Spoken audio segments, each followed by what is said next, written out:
What is up, denizens of the interwebs? It's Alyssa Chats here, coming at you with another video, and this time we're talking about everyone's least favorite journalist, Alyssa Mercante, or you know all the nicknames. Over the weekend, she decided to attack the developer behind Ori and the Blind Forest and Ori and the Will of the Wisps, which is the background I'm using right now. I pulled this off of Wallpaper Engine. I don't know who made it, but hail to whoever made it.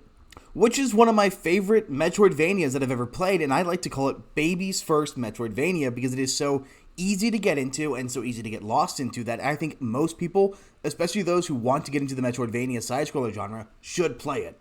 It's easy in a way that is comparable to the rest of the Metroidvania franchise without hand-holding or bogging you down with unnecessary details. But this all occurred because some woman decided to lie and claim she worked on Ori and the Blind Forest, leading to Thomas Mahler, the CEO of Moon Studios who made this game, coming out and saying that he doesn't know who she is. And this led to Alyssa Mercante losing her mind, and I'm sure most of you know that story, but it's got another development as some more developers are coming out to defend Thomas Mahler. I'm drawing most of my information from that Park Place written by John of Trent. Odd Tales founder Tim Soret applauds Moon Studios CEO Thomas Mahler's instruction to Kotaku senior editor Alyssa Mercante. Now, like I said, this all started because a woman implied she worked on Ori and the Will of the Wisps but she did not work for Moon Studios whatsoever. And it all came from a long string of texts from this woman claiming that all of the discourse around Sweet Baby Inc. is a load of BS. And then she made a tweet, "Hey folks, I'm Ray. I work in the game industry in UX and R&D plus game production. I worked on various software and hardware for Xbox. I now work as an independent media producer, and I had the privilege of working on the Dota International's 2023 and other gaming media projects."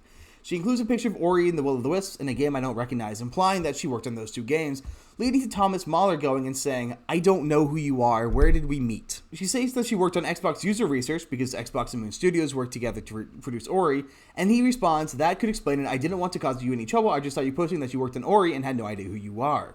He then added, "Since you're calling people names online, I thought it was important to inform people that you never actually worked for Moon Studios." He ended that long message giving her some advice, saying, "Always be nice to people, Ray, even those you disagree with," which is a bit of advice that I think everyone in this gaming industry could really use right now, especially Alyssa Mercante, before you get yourself countersued by Smash JT.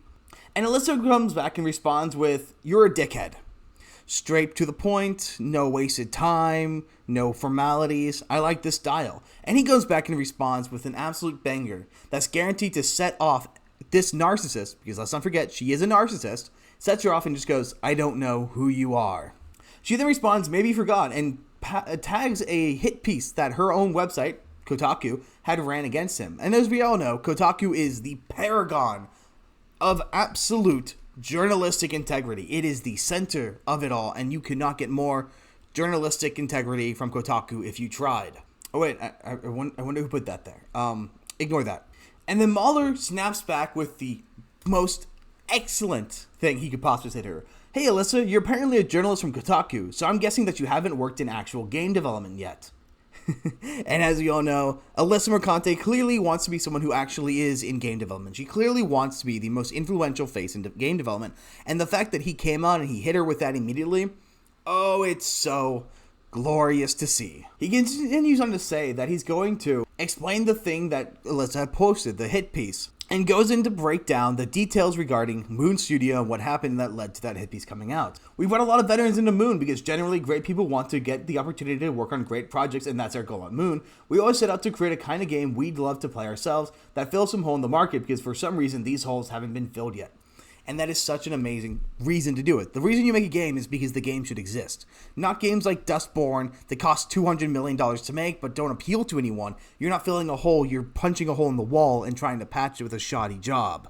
He continues on down here, "With great talent comes lots of enthusiasm and passion, which absolutely leads to arguments because ultimately everyone is working hard on getting their vision into the game. Everyone at Moon understands that we're working together as a team, so the point of these arguments is then to try to convince each other why this or that solution would be the best thing for the game we're making, and the best solution ought to win." And that's 100% true, because if you're trying to create the best game you can, you need everyone's ideas coming out, and guess what? Sometimes someone's going to have a bad idea. He also states later on that a big problem that they face, and the reason for the hit piece, was because Moon Studios had decided on something that the person who was responsible for the hit piece had stated, and then later decided to scrap that idea, which is another natural part of game development. It just all shows Alyssa Mercante's absolute lack of awareness or intelligence. Which, of course, you don't need to tell me is a problem with her. Most of the time, the beauty behind these arguments is that everybody gets a chance to contribute, and more often than not, actual solution will be one that ultimately everyone contributed to, because we're dealing with complex issues all the time, and complex problems often also need complex solutions. A basic idea. Basic common sense. This isn't just for game development. This is for literally any kind of teamwork or work that you have to do regarding more than one person. And yes, absolutely every now and then I have to put my foot down and set the direction, because I'm the game director, and ultimately it's my responsibility to ensure that everyone knows where things are heading and that decisions get made. And yes, it also happened that I agreed to a certain decision, playtested some more, and changed that direction after. Again, this is a normal part of the process, since things get clearer and clearer the more stuff gets implemented and more we play test. I don't understand how none of this occurs to Alyssa, how she lacks such a level of understanding. Actually, I do. It's willful, either that or she's just really, really short a few mental faculties. It is such an obvious thing, it's such an obvious point of fact that this is the course you have to take in order to make the best game possible. I don't work on video games, I have no interest in working on video games, and this is obvious to me, who, has no life experience compared to Alyssa Mercante. Granted, her life experience usually involves laying down on a bed in exchange for some money. Somehow, I'm not sure who would pay for that. He continues on to explain that the article is because of some disgruntled employees that proved beyond a shadow of doubt that they never belonged at Moon Studios to begin with, and then he ends it with the best statement you can say. I hope you have a nice day. Yours, dickhead. What an absolute masterclass of response, and of course Alyssa doesn't do anything. Now, where the new piece of news comes in is another developer named Tim Soret, who is the founder of Odd Tales, came in to mention and back up Mahler. And I have never heard of this guy. I've never heard of the studio Odd Tales, because apparently it's a new studio, and I've never heard of the game, and I figured we'd take a look because it looks really good. It seems to be some kind of dystopian world, slightly pixelated side-scroller that looks really interesting. And I have no idea what the story is going to be. I don't know how much it's going to be cost. But you know what? Tim Soret, you deserve to place my wish list so I can assess it later on, because this game looks absolutely gorgeous, and knowing that you're someone who is not going to put politics above gaming and has the correct response when it comes to game journalists, you earn a bit of trust, and this cyberpunk pixelated style looks really cool and really, really interested, so I appreciate that.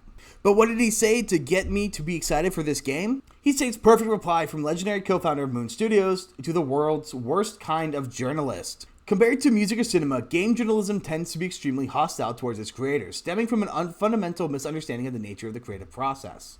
And why do you think Tim Soret is kind of correct on this? I think he's also missing some pretty big pieces. Like, the biggest one is the fact that these people who work in games journalists are usually game journalists for three reasons. There are three reasons someone's a game journalist. The first one is they care about games and they want to be a journalist. This is Smash AT. This is the people at that Park Place, and bounding into the comics.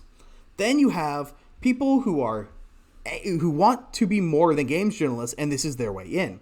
This includes Alyssa Mercante to a point, and a bunch of other the journalists who we've frequently talked about, the ones who insert politics in everywhere. They want to be political writers, but they don't have the skill to write politics. They don't have the knowledge or the connections, so they work for these low-level game journalist websites to spout their political nonsense.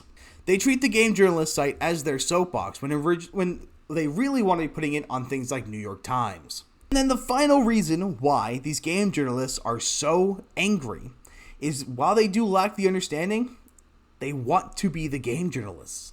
Alyssa Mercante clearly wants to be the herald of a new age in gaming. A lot of the people who work at Sweet Baby Inc. and have connections to journalists clearly want to herald the new age of gaming. They want to be the next Todd Howard. They want to be the next Mahler, the next Tim Soret. They want to be making games that people like and look interesting. But problem is, evil cannot create, only corrupt.